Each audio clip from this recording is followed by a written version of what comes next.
Puji nama Tuhan, kita bersyukur kalau kita boleh kembali, kita boleh ada di hadapan Tuhan. Dan mari kita selalu rindu untuk mengalami hadirat Tuhan yang sangat luar biasa di dalam kehidupan kita. Dan saudaraku sekalian, minggu lalu karena ada satu hal, ada satu kejadian yang di luar dugaan, yang kabel utama dari PLN itu terbakar sehingga kemarin ibadah kita sempat terganggu, tidak ada listrik, jadi kita nggak bisa pakai semua sarana kita, sound system lah, lighting lah, live streaming dan lain sebagainya. Bahkan ada jemaat kita yang ada di luar kota yang setiap minggu ngikutin kita punya ibadah, lalu ada yang sekolah di luar negeri yang ngikutin ibadah kita, dan berkata, "Boksu kenapa ya linknya nggak bisa ya sampai setengah putus." Saya bilang, "Aduh saya minta maaf deh." Lalu saya ceritakan apa yang terjadi, saya berkata minggu depan segala sesuatu akan berjalan kembali. Jadi saya minta maaf apabila minggu kemarin ibadah kita itu terganggu. Tapi saya bersyukur Anda jemaat-jemaat yang luar biasa. Kebaktian pertama, kebaktian kedua, apalagi kebaktian kedua kita ibadah dalam kegelapan, tetapi kebenaran firman Tuhan menjadi terang yang luar biasa bagi kita. Amin. Walaupun kita ibadah dalam keadaan panas, tapi saya bersyukur hadirat Tuhan tetap ada di tengah-tengah kita walaupun suasana tidak nyaman karena panas. Terima kasih kepada para pelayan juga anak-anak muda khususnya yang dengan penuh kerelaan ngipasin jemaat sepanjang ibadah kita. Haleluya, ini luar biasa. Oke, saudaraku sekalian, tema tahunan kita tahun ini adalah God will first, atau memprioritaskan kehendak Tuhan di dalam kita punya kehidupan. Dan saudaraku sekalian, sejak awal tahun 2026 Tuhan mau kita belajar tentang pilihan. Dan ini adalah hal yang sangat penting. Oleh sebab itu saudaraku sekalian, di minggu ini sebelum kita mempersiapkan diri untuk dalam waktu yang tidak terlalu lama, kita akan beberapa bulan kemudian kita akan masuk dalam satu tema tahun yang baru untuk berikan untuk kita. Tapi saudaraku sekalian, saya selalu percaya bahwa tema tahunan adalah cara Tuhan menuntun kita. Dan hari ini kembali saya mengajak saudara untuk belajar mengenai korelasi antara pilihan dengan kehendak Tuhan. Jadi ada korelasi, ada hubungan yang sangat penting antara pilihan dan penggenapan daripada kehendak Tuhan dalam kehidupan kita. Oleh sebab itu tema saya hari ini adalah pilihan menentukan penggenapan kehendak Tuhan dalam kehidupan kita. Pilihan kita akan menentukan bagaimana kehendak Tuhan itu digenapi secara nyata di dalam hidup kita. Saudaraku sekalian, kita tahu bahwa kehendak Tuhan itu adalah hal yang sangat penting bagi kita dan kita sangat membutuhkan Tuhan menyatakan kehendaknya, Tuhan memimpin kita dengan kehendaknya. Oleh sebab itu, bagaimana hari ini pilihan kita itu menentukan kehendak Tuhan yang telah Tuhan rancang untuk kita bisa digenapi atau tidak dalam kehidupan kita. Kita mulai dengan firman Tuhan, saudaraku sekalian. Kitab Efesus pasal yang ke-5, 17. Saudara boleh perhatikan ayat firman Tuhan. Saudara juga boleh ikuti baca bersama-sama. Kitab Efesus 5:17 berkata, "Sebab itu janganlah kamu bodoh, tetapi usahakanlah supaya kamu mengerti kehendak Tuhan." Kita baca lagi 24, Yosua pasal 24 ayat yang ke-15. Kitab Yosua pasal 24 ayat ke-15, dan ini merupakan salah satu ayat yang cukup terkenal. Yosua 24:15, "Tetapi jika kamu anggap tidak baik untuk beribadah kepada Tuhan, pilihlah pada hari ini kepada siapa kamu akan beribadah. Allah yang kepadanya nenek moyangmu beribadah di seberang sungai Efrat, atau Allah orang Amori yang negerinya kamu diami ini. tetapi aku dan seisi rumahku, kami akan beribadah kepada Tuhan. Amin. Nah saudaraku sekalian, saya rasa ini bukan hal yang baru, tapi ini adalah sebuah kenyataan. Dalam kehidupan ini, kita semua selalu diperhadapkan dengan hal pilihan. Kita selalu dalam kehidupan kita diperhadapkan dengan berbagai-bagai pilihan. Bahkan sebagai orang Kristen, kita juga tidak luput dalam hal ini. Kita juga selalu diperhadapkan pada pilihan. Dan saudaraku sekalian, sebagai orang Kristen, sebagai anak Tuhan, pilihan utama dalam kehidupan kita itu ada dua. Ada dua saudaraku sekalian, ya, yakni ya, yang pertama kita mau taat ya dan setia mengikuti Tuhan, atau ya kita mau mengikuti dunia. Enggak banyak saudaraku, hanya dua. Ya, pilihan utama ya bagi kita sebagai orang percaya. Mau setia dan taat mengikuti Tuhan, atau saudara mau mengikuti dunia ini saudaraku ya. Dan kita tahu bahwa setiap pilihan itu selalu ada konsekuensi yang nyata di dalam kehidupan kita. Amin saudaraku ya. Dan sebagai orang percaya secara sadar saudaraku sekalian ya, kita semua tahu ya harus memilih yang mana. Ya, secara sadar saya tak percaya bahwa setiap kita tahu, kita ngerti gitu loh, mana yang kita harus pilih. Akan tetapi pada kenyataannya, ya sebuah kenyataan yang sulit kita pungkiri di dalam kehidupan kita, ya kita bisa menemukan bahwa tantangan dan godaan dari ya dunia ini seringkali, ya seringkali, ya bukan setiap kali tapi seringkali membuat kita menjadi lalai, kita kalah, akhirnya kita berjalan di dalam ya ketidaktaatan atau pemberontakan. Saudaraku sekalian, ya pilihan, saat kita berbicara pilihan, ya ini merupakan salah satu faktor yang sangat penting bagi kita untuk melihat dan mengalami kuasa Tuhan ya serta pimpinan Tuhan di dalam kehidupan kita. Karena itu saudaraku sekalian, hari ini ya kita harus sungguh-sungguh memperhatikan ya setiap keputusan yang kita buat yang berhubungan dengan hal pilihan. Ya. Karena seringkali bahkan saya sudah menyampaikan berkali-kali itu ketika saudara memilih, saudara kalau saudara salah pilih, maka saudara akan menjalani kehidupan ini dengan salah. Ya, dan saudara akan memperoleh hasil yang tidak diharapkan, yang salah. Oleh sebab itu apabila saudara benar betul dalam hal memilih, saudara bisa menjalani hidup ini dengan benar ya, dan saudara akan mengalami kuasa Tuhan yang sangat luar biasa. Amin.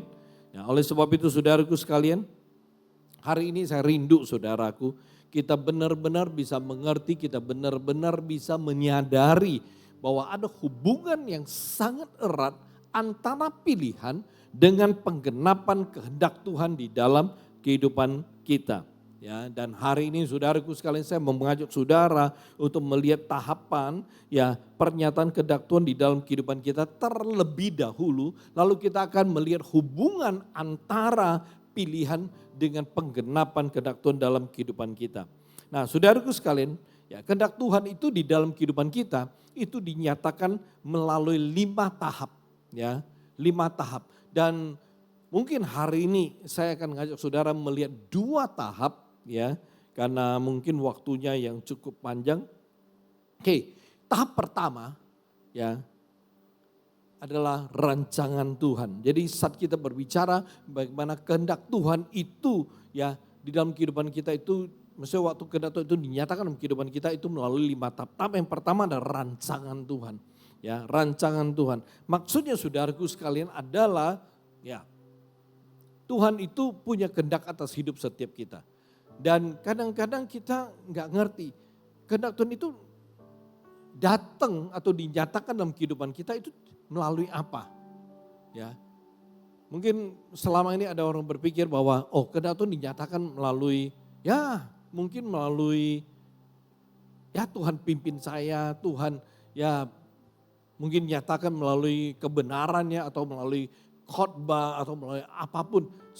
Saudaraku sekalian, mungkin hari ini saya mau sampaikan beberapa tahapan yang jelas sehingga memudahkan kita mengerti kehendak Tuhan itu dinyatakan bagi kita melalui apa? Rancangan Tuhan itu adalah yang pertama.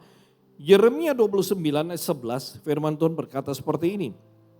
Sebab aku ini mengetahui rancangan-rancangan apa yang ada padaku mengenai kamu. Demikianlah firman Tuhan. Itu rancangan damai sejahtera dan bukan rancangan kecelakaan. Untuk memberikan kepadamu hari depan yang penuh harapan. Ini ayat yang benar-benar saya percaya ada di antara kita mungkin sudah hafal, mungkin ada di antara Anda memegang ayat ini sebagai ayat pegangan atau menjadi sebuah dasar di mana saudara selalu rindu dan percaya sebuah kehidupan baik Tuhan akan berikan bagi saudara. Dan ini ayat yang sangat penting sangat penting saudaraku sekalian. Kenapa? Kalau saudara membaca baik-baik ayat ini, saudara sudah ngerti, sudah tahu kira-kira apa yang Tuhan kehendaki bagi kita. Apa yang Tuhan mau berikan kepada kita di dalam kehidupan kita sebagai orang yang percaya kepada Dia. Kita sungguh bersyukur kalau benar-benar ketika kita membaca ayat ini berulang-ulang, ketika saudara mulai mengerti, dan saya katakan saudara akan sungguh-sungguh bersyukur. Bersyukur artinya saudara merasa bahwa paling enggak kita bisa tenang menjalani kehidupan ini. Kenapa? Ketika kita menjalani kehidupan ini bersama Tuhan dan di dalam Tuhan. Perhatikan, di dalam Tuhan. Bukan di luar, di dalam Tuhan. Maka kehidupan seperti apa Tuhan telah sediakan bagi saudara.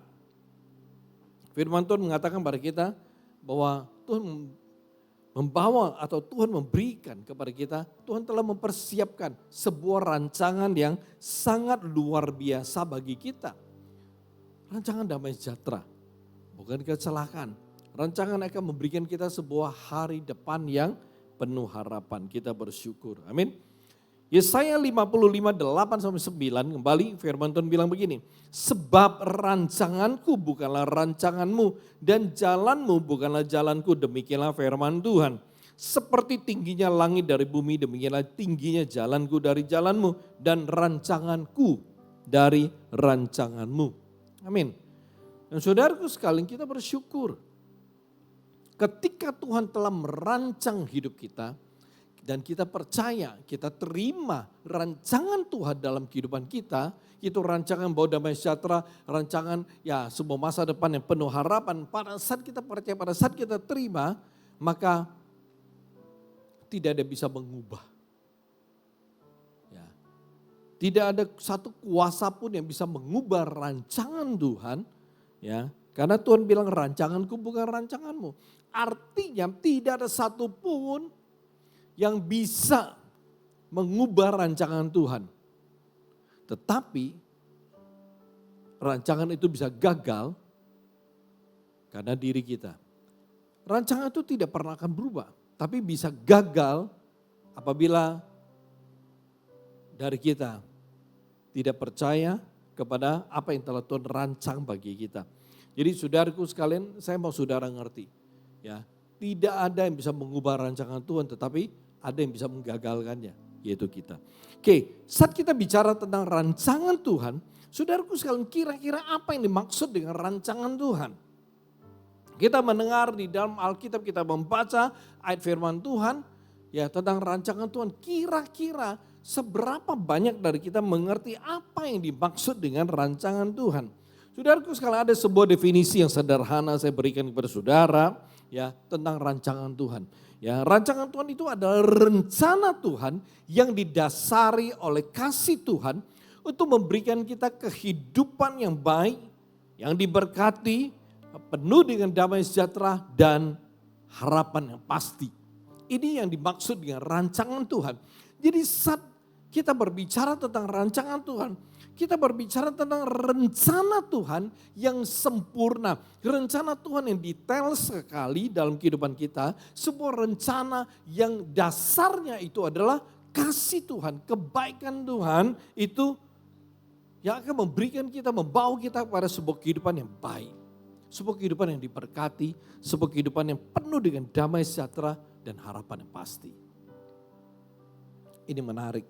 Oleh sebab itu saya rindu saudara mengerti apa yang dimaksud dengan rancangan Tuhan. Karena pada saat saudara mengerti apa yang dimaksud dengan rancangan Tuhan, saya percaya saudara akan berjalan dengan penuh iman dalam rancangan Tuhan. Saudara akan berjalan dengan sungguh-sungguh mempercayai rancangan Tuhan itu sungguh luar biasa bagi saudara. Amin. Nah, dari apa yang kita mengerti tentang rancangan Tuhan, maka melalui rancangan Tuhan sebenarnya kita itu bisa menemukan kehendak Tuhan ya di dalam kehidupan kita. Ini menarik ya. Melalui rancangan Tuhan kita bisa tahu kehidupan seperti apa yang Tuhan ingin kita jalani.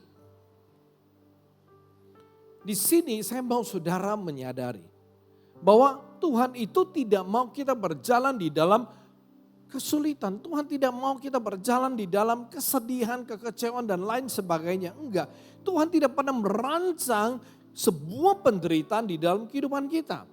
Penderitaan itu disebabkan karena dosa. Tapi kalau rancangan Tuhan sendiri itu tidak ada penderitaan. Tidak ada kesedihan. Oleh sebab itu dia berkata itu, Tuhan berkata dengan sangat amat luar biasa. Rancangannya itu adalah rancangan yang ya penuh dengan damai sejahtera. Rancangan bukan kecelakaan ya. Dan di dalam rancangan Tuhan kita punya hari depan yang penuh dengan harapan. Amin. Ya, nah saudaraku sekalian, oleh sebab itu saat kita bicara mengenai rancangan Tuhan,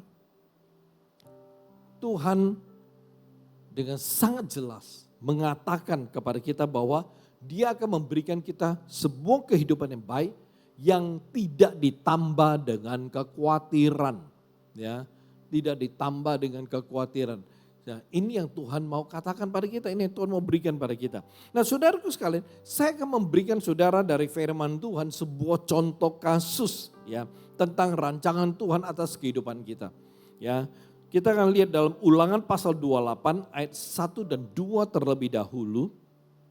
Ya, kitab Ulangan pasal 28 ayat 1 dan 2. Nah, jika engkau baik-baik mendengarkan suara Tuhan Allahmu dan melakukan dengan setia segala perintahnya yang kusampaikan kepadamu pada hari ini, maka Tuhan Allahmu akan mengangkat engkau di atas segala bangsa di bumi. Segala berkat ini akan datang kepadamu jika engkau, ya segala berkat yang datang kepadamu dan menjadi bagianmu jika engkau mendengarkan suara Tuhan Allahmu. Kalau saudara baca 1 Korintus 3 ayat 4 ayat 5 dikatakan dengan sangat jelas. Ya, ini adalah sebuah rancangan yang sangat jelas tentang Tuhan mau memberkati, memberi yang terbaik kepada umatnya, bangsa Israel. Jadi saudaraku sekalian, Tuhan merancang sebuah kehidupan yang diberkati. Artinya Tuhan merancang kehidupan bangsa Israel, Tuhan membawa mereka kepada sebuah kehidupan yang sangat amat luar biasa. Tuhan berkata bahwa aku akan mengangkat engkau di antara segala bangsa di bumi. Artinya apa? Ini rancangan Tuhan yang luar biasa bagi bangsa Israel. Tuhan bilang, gue akan angkat hidupmu. Tuhan akan menjadikan bangsa Israel sebagai bangsa yang terutama di dalam dunia ini. Bahkan menarik. Semua berkat yang terbaik Tuhan bilang akan menjadi bagian dari bangsa tersebut. Semua berkat yang terbaik akan menjadi milik dan menjadi bagian kita apabila kita mendengarkan suara Tuhan dengan baik. Ayat ke-8 Saudaraku sekalian, dan ayat ke-9 kita lompat aja. Untuk ayat 2, ayat 3, 4, 5, 6, 7 saudara baca sendiri. Itu semua tentang berkat. Tapi saya ambil yang 8 dan 9. Perhatikan. Tuhan akan memerintahkan berkat atasmu di dalam lumbumu dan di dalam segala usahamu. Ia akan memberkati engkau di negeri yang diberikan kepadamu oleh Tuhan Allahmu. Tuhan akan menetapkan engkau sebagai umat yang kudus, seperti yang dijanjikannya dengan sumpah kepadamu. Jika engkau berpegang pada perintah Tuhan Allahmu dan hidup menurut jalan yang ditunjukkannya. Kita lompat ke ayat 13. Ini ayat seringkali saya jadikan sebagai doa berkat. Tuhan akan mengangkat engkau menjadi kepala dan bukan ekor. Engkau akan tetap naik dan bukan turun apabila engkau mendengarkan perintah Tuhan Allahmu yang kusampaikan pada hari ini, kau lakukan dengan setia. Perhatikan, dari beberapa ayat ini, paling tidak saya percaya saudara sudah punya gambaran. Kira-kira rancangan Tuhan untuk bangsa Israel, rancangan Tuhan untuk Anda dan saya, untuk orang-orang percayanya itu seperti apa? Ya. Tuhan memberikan sebuah rancangan yang sangat sempurna kepada bangsa Israel. Ya. Seperti yang dikatakan oleh firman Tuhan ya, di dalam Yeremia 29:11. Kalau kita tarik hubungannya, kita akan menemukan bahwa ini rancangan Tuhan yang membawa damai sejahtera, rancangan Tuhan yang penuh dengan harapan. Ya. Tuhan membawa bangsa Israel kepada sebuah kehidupan yang sangat amat luar biasa sebagai umatnya. Ya. Rancangan Tuhan adalah rancangan yang penuh dengan berkat.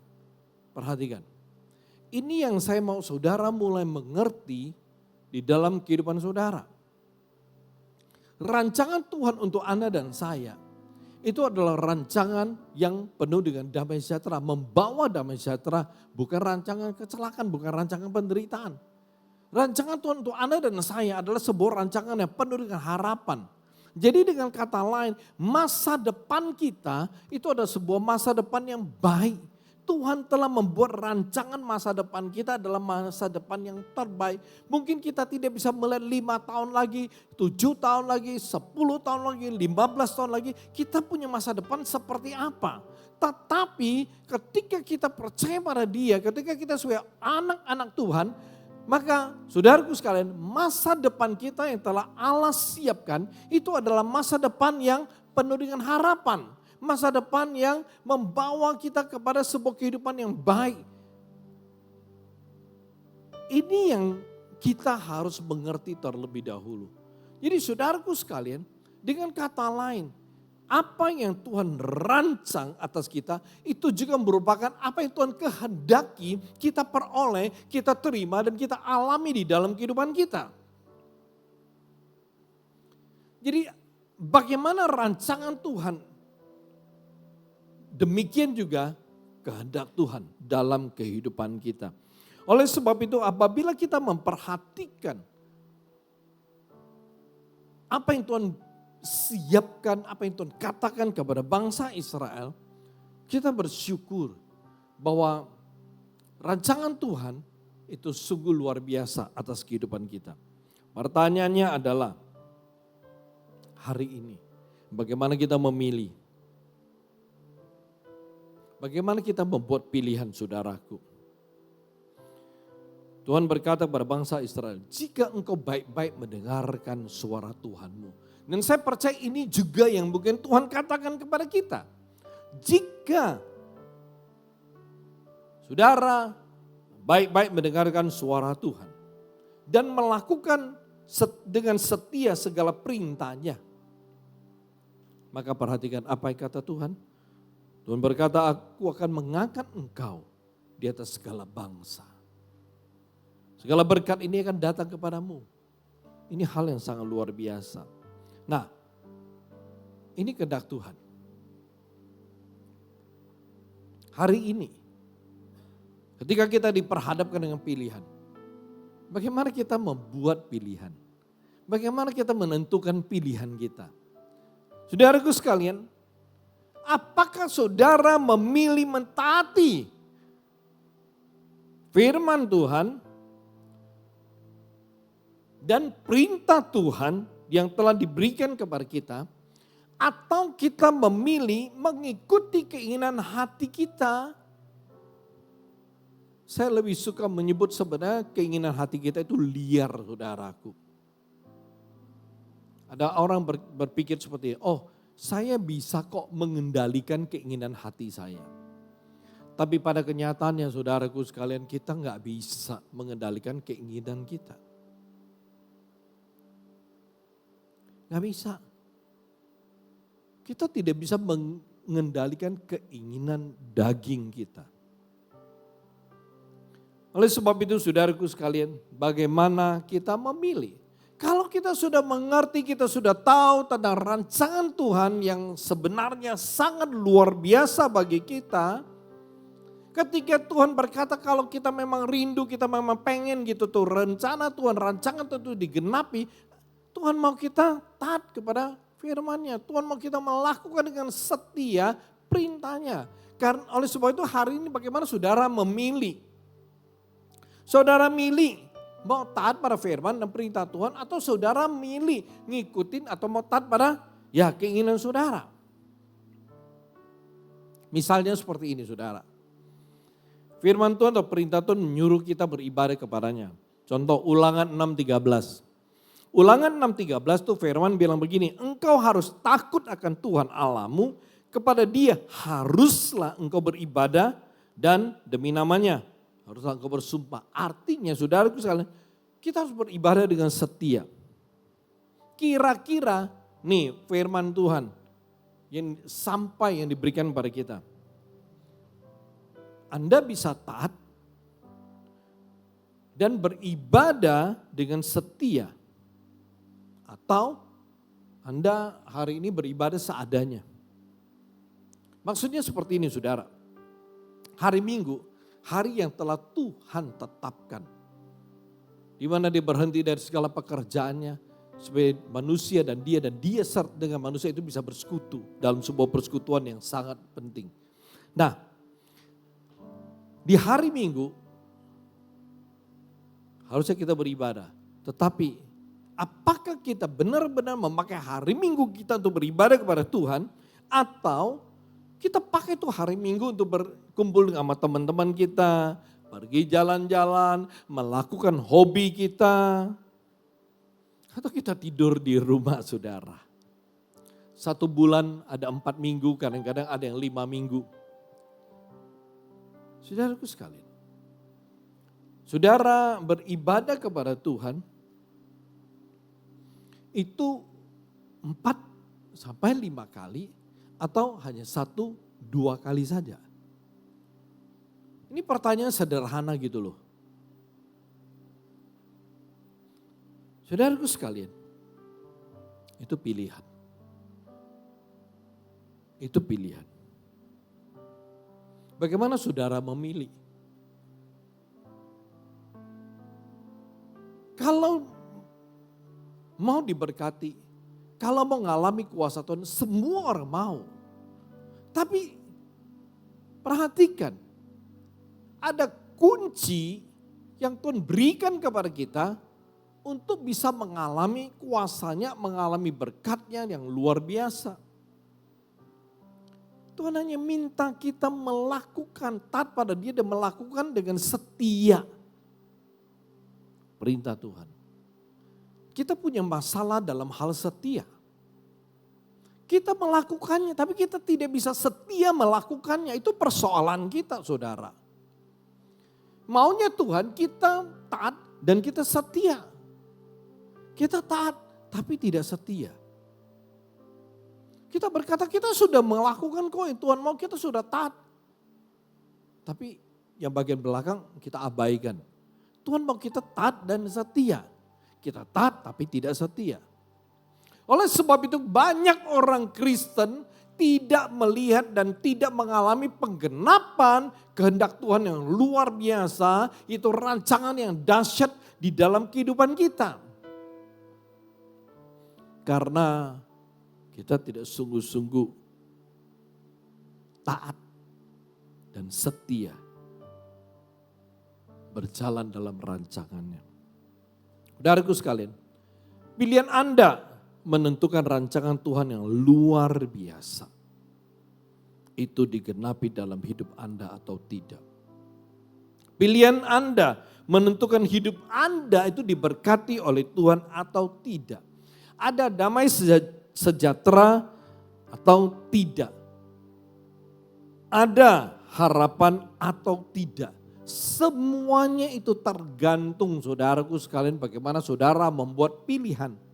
Saudara mau pilih setia, taat dan berjalan kehendak Tuhan. Atau saudara memilih mengikuti maunya keinginan hati saudara. Jangan lupa Tuhan memberikan kita kehendak bebas. Tuhan memberikan saudara dan saya kehendak bebas. Oleh sebab itu kalau saudara memilih apapun, itu pilihan saudara. Dan jangan lupa setiap pilihan, saya sudah bilang sebelumnya ada konsekuensi yang nyata. Setiap pilihan yang saudara buat, saudara harus bertanggung jawab. Oleh sebab itu mari kita belajar bijaklah dalam membuat pilihan agar kita tidak menyesal. Amin. Oke. Tahap yang kedua, kehendak Tuhan di dalam kehidupan kita itu dinyatakan melalui pimpinan Tuhan. Ini tahap yang kedua. Jadi yang pertama rancangan Tuhan, yang kedua adalah pimpinan Tuhan. Amsal 3, 5-6 berkata, percayalah kepada Tuhan dengan segenap hatimu dan janganlah bersandar kepada pengertianmu sendiri. Akuilah dia dalam segala lakumu, maka ia akan meluruskan jalanmu. Satu lagi, Yohanes 10, Injil Yohanes pasal ke-10, 27, domba-dombaku mendengarkan suaraku dan aku mengenal mereka dan mereka mengikut aku. Nah saudaraku sekalian, tahap yang kedua, pimpinan Tuhan. Saudaraku sekalian, seringkali kita berdoa Tuhan pimpin hidupku. Seringkali kita minta, kita mohon Tuhan pimpin hidupku. Seringkali kita ingin Tuhan itu memimpin kita. Saudaraku sekalian, kalau kita melihat dasar firman Tuhan, saat kita bicara mengenai pimpinan Tuhan,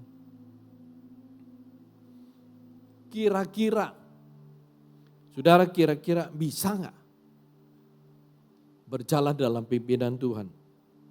Karena kalau kita mau dipimpin Tuhan, maka kita mesti percaya pada Tuhan dengan apa? Segenap hati kita. Kalau kita mau dipimpin Tuhan, kita nggak boleh bersandar pada pengertian kita. Kalau kita mau dipimpin Tuhan, kita perlu mengakui Tuhan di dalam segala perilaku kita. Kalau kita mau dipimpin oleh Tuhan, maka kita harus mendengarkan suara Tuhan. Kita harus mengikuti Tuhan. Nah saudaraku sekalian, kalau mau dipimpin Tuhan, kira-kira bisa nggak kita berjalan dalam beberapa hal ini? Saat kita bicara tentang pimpinan Tuhan, saudaraku sekalian, ada definisi sederhana yang mungkin membuat kita lebih mudah mengerti apa yang dimaksud dengan pimpinan Tuhan.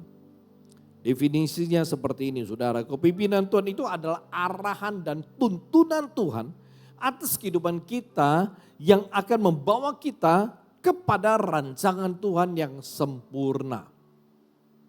Oke.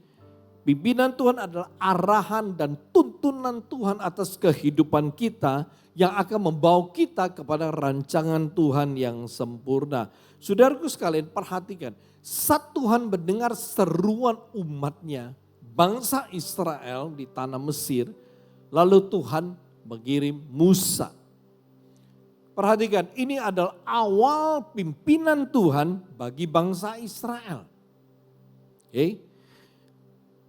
Tuhan siap memimpin bangsa Israel keluar dari tanah Mesir menuju tanah yang telah dia siapkan, yaitu tanah Kanaan.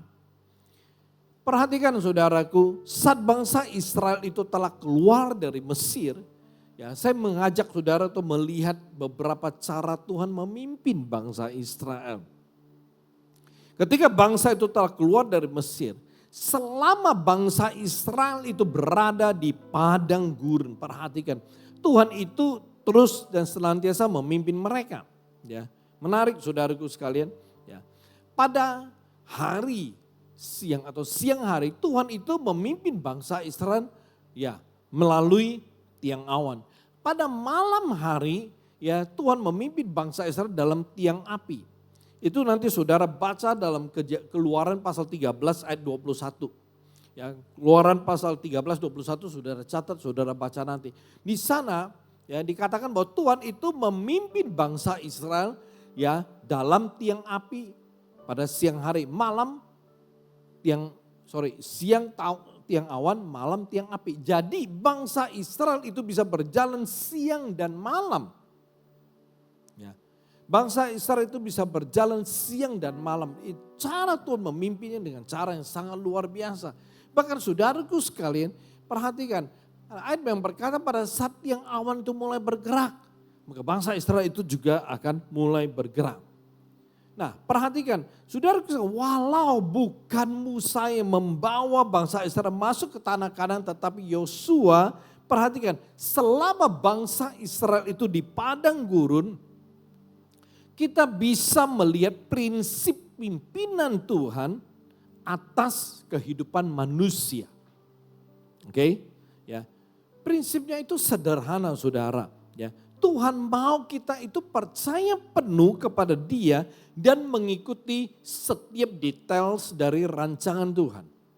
Perhatikan bangsa Israel ketika Tuhan bawa mereka keluar dari Mesir, ketika mereka berjalan di padang gurun menuju tanah Kanaan, berapa kali pemberontakan yang dilakukan oleh bangsa Israel? Bukan sekali, bukan dua kali. Ya, berkali-kali bangsa Israel itu memberontak. Berkali-kali bangsa Israel meninggalkan Tuhan lalu menyembah pada berhala. Perhatikan. Tuhan bilang apa? Kalau kita mau dipimpin oleh Tuhan, maka kita harus percaya penuh kepada Tuhan. Ketika Tuhan memimpin bangsa Israel, kita menemukan berkali-kali bangsa Israel itu tidak percaya pada Tuhan. Ini masalahnya. Oleh sebab itu tidak heran. Alkitab mengatakan pada kita bahwa generasi pertama dewasa yang keluar dari tanah Mesir semuanya mati di padang gurun. Jadi generasi yang masuk ke tanah Kanaan, ke tanah perjanjian dari Tuhan itu adalah generasinya Yosua, generasi yang muda, remaja pada saat mereka keluar dari tanah Mesir. Mengapa generasi pertama dewasa yang keluar dari tanah Mesir itu semua binasa, semua mati di padang gurun? Karena mereka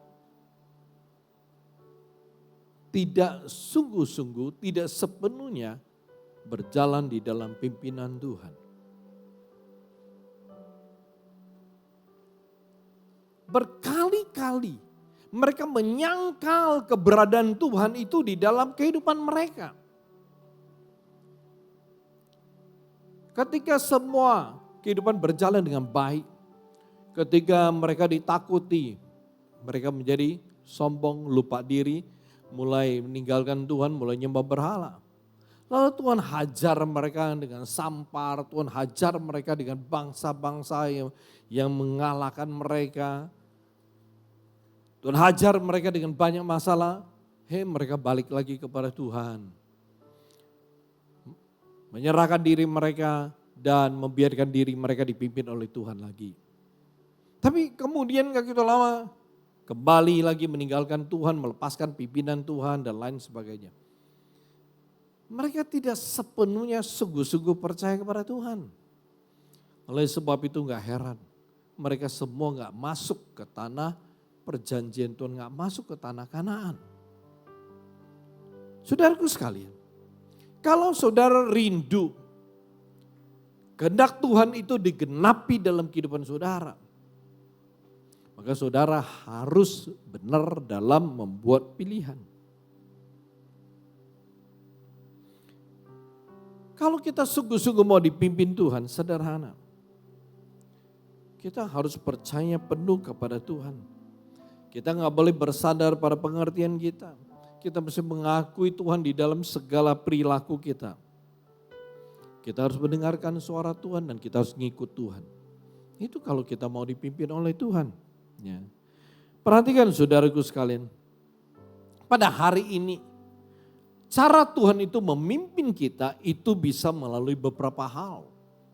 Bisa melalui firman Tuhan, bisa melalui doa, juga bisa melalui gerakan di hati kita saudaraku sekalian.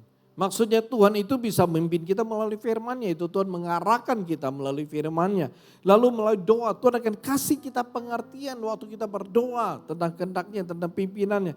Lalu Tuhan bisa menggerakkan hati kita, ada gerakan dalam hati kita, itu tuntunan Tuhan saudaraku sekalian. Nah persoalannya adalah pada saat firman Tuhan itu berbicara pada kita, ya lalu dalam doa kita itu memperoleh pewahyuan serta ada gerakan Tuhan dalam hati kita yang sangat jelas. Kira-kira kita mau taat atau tidak, kita bisa taat atau tidak. Renungkan saudara, hari ini kita mau taat pada pimpinan Tuhan, atau kita lebih memilih mengikuti dorongan keinginan kita.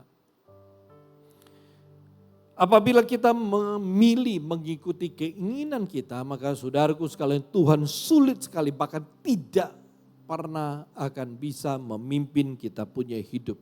Dan kalau Tuhan tidak memimpin hidup kita, maka kehendaknya tidak akan digenapi dalam hidup kita. Ini yang kita perlu mengerti. Ya. Oleh sebab itu hari ini saudaraku sekalian dalam kehidupan kita, saat kita berbicara mengenai ya tahapan kehendak Tuhan itu dinyatakan dalam hidup kita. Saudaraku sekalian, apakah kita benar-benar mau taat pada pimpinan Tuhan? Kalau kita mau melihat kehendak Tuhan itu digenapi dalam kehidupan kita, maka kita harus perhatikan pilihan kita. Memilih taat pada pimpinan Tuhan atau memilih mengikuti dorongan keinginan kita. Ini dua hal yang sangat berbeda. Tetapi konsekuensinya jelas. Kalau saudara pilih mengikuti keinginan saudara, maka Tuhan tidak bisa memimpin saudara.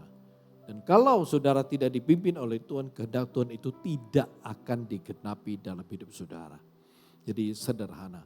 Oleh sebab itu saudaraku sekalian, mari kita tahu bahwa kehendak Tuhan itu sangat luar biasa. Ya. Tuhan menghendaki kita untuk hidup dalam persekutuan yang indah dengan Dia. Ya. Persekutuan di dalam kuasanya, persekutuan dalam berkat-Nya, persekutuan dalam kemuliaannya, itu Tuhan ingin kita peroleh dalam kehidupan kita. Tuhan ingin kita berada di sana.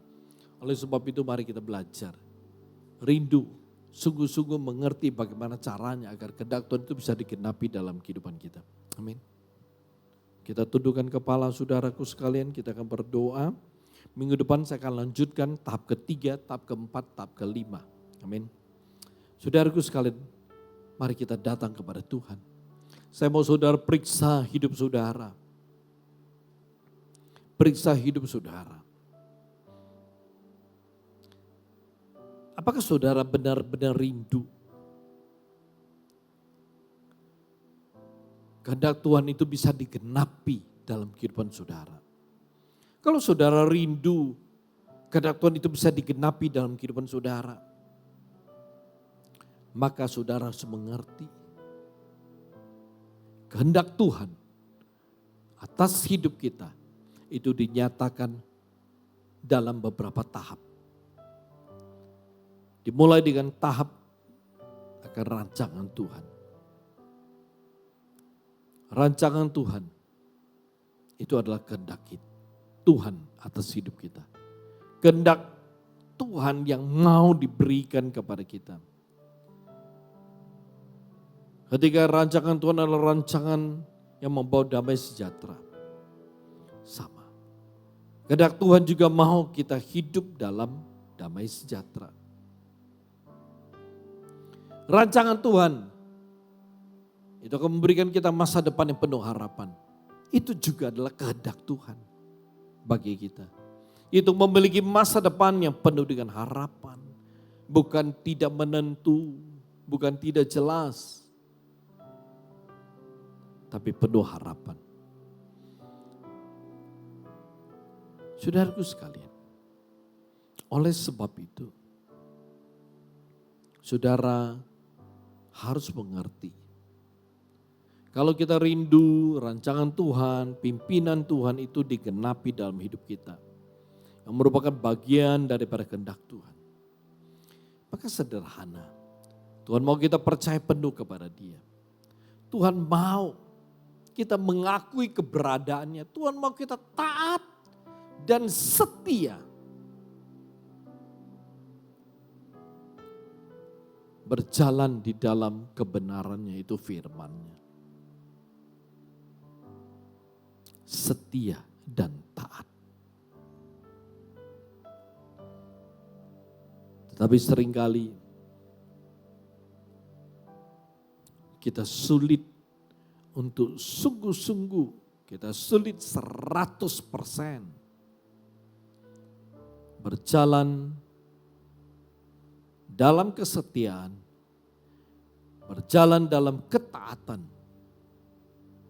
akan firman Tuhan dan perintah Tuhan dalam hidup kita.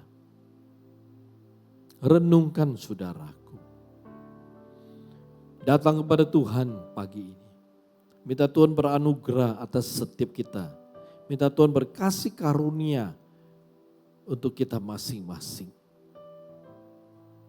Sehingga kita punya kekuatan, kita mampu untuk taat dan setia. Berjalan dalam kebenaran firman Tuhan. Berjalan dalam perintah Tuhan. Karena pada saat kita bisa setia, pada saat kita bisa taat pada firman-Nya, pada perintahnya, maka kita akan melihat tangan kuasa Tuhan akan membawa kita, memimpin kita masuk dalam kehendak-Nya yang luar biasa. Renungkan saudaraku. Bapak terima kasih tuh firman-Mu. Bapak berdoa menyerahkan firman-Mu dalam tangan kuasa-Mu. Mari Tuhan Kau berkati firman-Mu, Kau urapi firman-Mu. Sehingga firman-Mu akan menjadi kekuatan yang akan membawa kami semua masuk dalam rancangan dan pimpinan-Mu yang sungguh luar biasa. Sehingga kami boleh mengerti dan mengalami dan menerima penggenapan daripada kehendak-Mu dalam hidup kami. Terima kasih Bapak, berkati firman-Mu, sempurnakan dalam diri hidup setiap anak-anak-Mu yang percaya dan menerimanya. Mulia bagi nama-Mu, di dalam nama Yesus yang luar biasa kami berdoa bersyukur. Haleluya, amin, amin.